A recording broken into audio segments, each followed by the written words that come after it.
Welcome to the Heavy Spoilers Show. I'm your host Paul, aka the guy who call weathers the storm every Friday to bring you a breakdown on the Mandalorian. This week's entry is directed by the main man Apollo Creed himself, and though it gets a little rocky at times, that doesn't mean that the episode isn't a complete knockout. Mando's ship is left on a knife's edge after the events of last week, and thus he takes the razor to Nevarro in order to fix it. I guess that's what happens when you get help from someone who buys their sweaters at JCPenney's. Anyway, I think we're all kind of used to the idea that when the series teases a new character, that they don't appear in the next episode, but I have faith that we will see Ahsoka next time. Mando reunites with Greef Karga and a woman who goes by the name Beep Bop Boop on social media in order to take down an Imperial base. The episode carries some big reveals and a cliffhanger that we definitely need to talk about. But before all that, we have to go back to where we last left our heroes.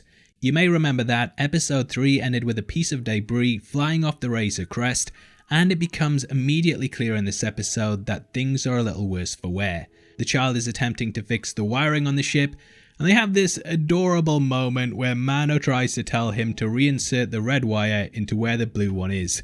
I got a lot of vibes of Rocket doing something similar to Baby Groot in Guardians of the Galaxy Volume 2, and it really is an adorable scene. Unfortunately, the child gets electrocuted, and he and Mando settle and have some soup. I thought Mando was actually going to remove his helmet after all the stuff with Bo-Katan, but unfortunately he doesn't, as this is still away. Cut to Nevarro, and we jump back to the armorer's lair and see that the mythosaur crest above the door has been removed. She's nowhere to be seen, but I'm sure she will return later down the line as she's quite an important character. The base is being looted by some Aqualish, and these are the same species as Ponda Baba, who you may remember from A New Hope. Cara arrives and takes them out before rescuing a ferret-like creature that becomes her new best friend. Who needs Baby Yoda when you've got something else that loves food and is a complete nightmare? Now, I love how Cara is also a marshal on Nevarro. This aesthetic was of course set up by Cobb Vanth in episode 1 of season 2, and in the wake of the Empire's collapse, there has been a real power struggle on many planets. Everyone's vying for control in this power vacuum, and it's nice that they carry on the motif here. Maybe if the farm town in the first season had a fully appointed marshal, then things would have never got so bad for them, and who knows, Mando might even retire to that planet and become their sheriff one day. Mando arrives and is greeted by Karga and Cara, and two of Greef's best people are put on the job of fixing the razor. Now one of them looks ever so suspicious, and it's revealed at the end of the episode that they placed a tracking device on board the vessel so that Moff Gideon could follow them. He obviously wants the child, but could also be after Ahsoka, which Mando is now going to lead him directly to. I'll talk about that in just a bit, but I love how much more vibrant Nevarro looks these days. The streets are full of people, and we can also spot a monument to IG-11 in the square, who was of course instrumental in saving the planet. In addition to these new trading opportunities, there's also been a boost in education, and we witness a school being taught by a protocol droid. The child is put in a class, and he even steals some macaroons from another student.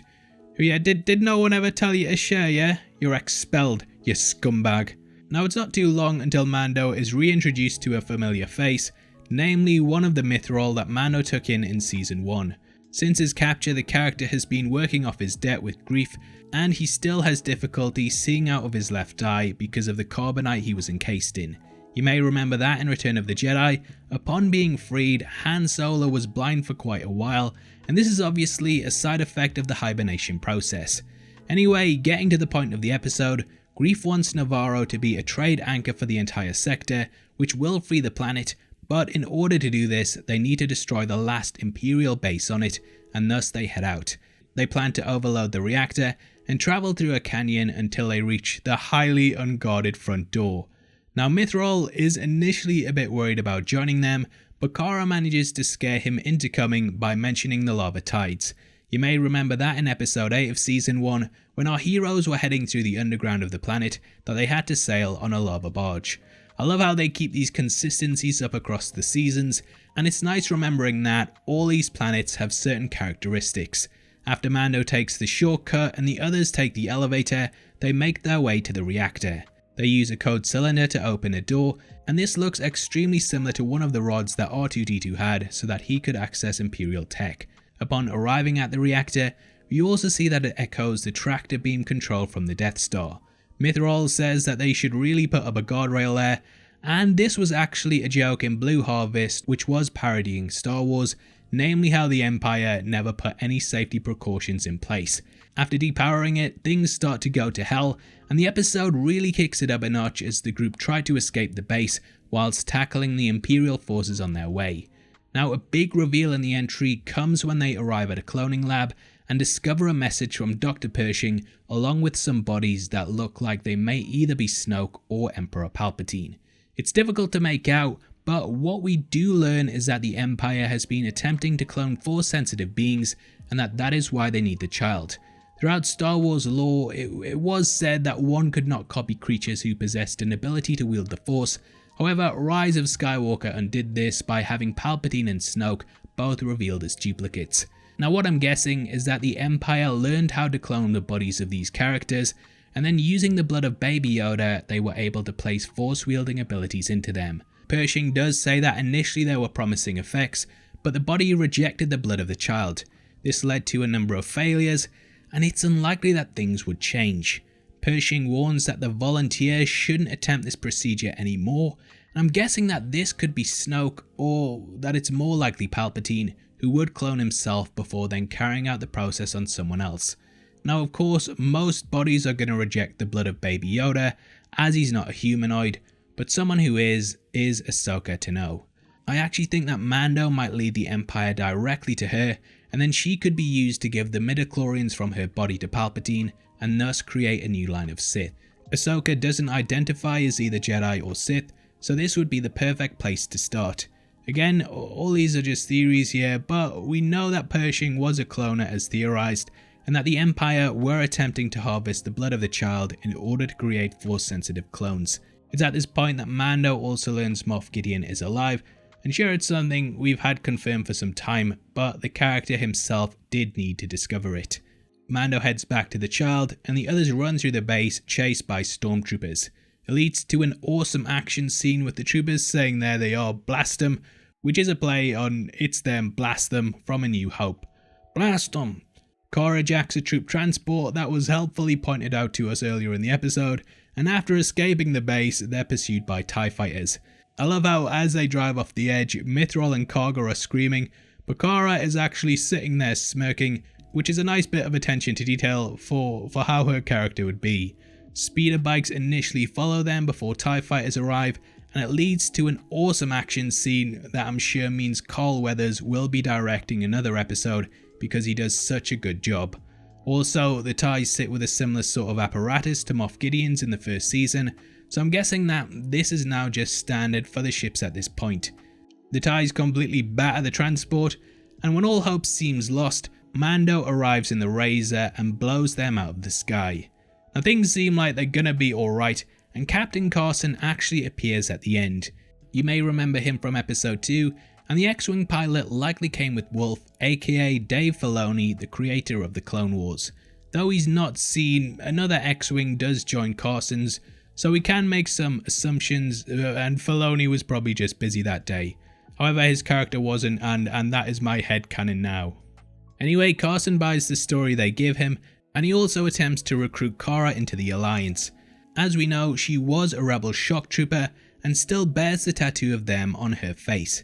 Now, she did turn away from them after she saw the politics firsthand, and it doesn't really seem like anything has changed. Memories of Alderaan are stirred up for her, and as we know from A New Hope, that planet was destroyed by the Death Star. Cara says she lost everyone, and it's a really touching moment, but hey, at least she has a ferret now. Now, Carson says there's something going on out there, and it is likely that the Empire are carrying out experiments in the far reaches of space so that they fly under the radar of the rebels. The events that lead to the rise of Skywalker are definitely teased here, and who knows if we will learn more about what's going on. We also know Pershing is alive, so it doesn't seem like the cloning experiments are going to stop anytime soon. As Mando and the child head to Ahsoka, we discover that the Moff has been tracking them, and the episode ends with him following the ship whilst preparing his forces. Now, these look slightly different to what he had in season 1, and I kind of think that they might even be genetically altered. I don't know all the ins and outs of all the lore concerning them, so make sure you let me know if you do, but from this it almost seems like he's building a brand new army after the last ones failed to capture the child. Anyway, it's a great way to end the episode, and if you're still not subscribed to the channel, then what the heckins are you doing? We do videos like this each and every day, so if you've enjoyed it, then please drop a thumbs up and the force will be with you always. Don't forget we're also giving away 3 copies of the Marvel Phase 2 box set, and all you have to do to be in with a chance of winning is like the video, make sure you subscribe with notifications on, and drop a comment below. The winner is going to be chosen at random on the 30th of November, so make sure you get involved. Okay, so going forward, I think we will finally meet Ahsoka and actually see some proper lightsaber fighting in the series. We know that the character is on the forest planet of Corvus, so it will be a nice little change up as a locale. Now with this, I think we will also learn the truth about the child. The cloning was brought up here, and we know from his age that Baby Yoda was alive during Order 66. Thus, Ahsoka will likely know where he came from and which Jedi fled with him and hid him from the Empire. She will of course recognize him as Yoda's kind, and I think we will finally discover the truth about his origins. Anyway, those are all just theories, but I'd love to hear yours in the comments section below. If you enjoyed this, I know I'm asking again, but please drop a thumbs up, and make sure you check out our breakdown of who Ahsoka Tano is. We tell you everything you need to know about Tano, so yeah, great puns as well. Anyway, if you want to support the channel and get to see content early, then please consider clicking the join button below. You can also come chat us on a Discord server linked in the description, or heavy spoilers on Twitter. Thanks for making it until the end of the video. You've been the best. I've been Paul. I'll see you next time. Hopefully, yeah? Take care. Peace.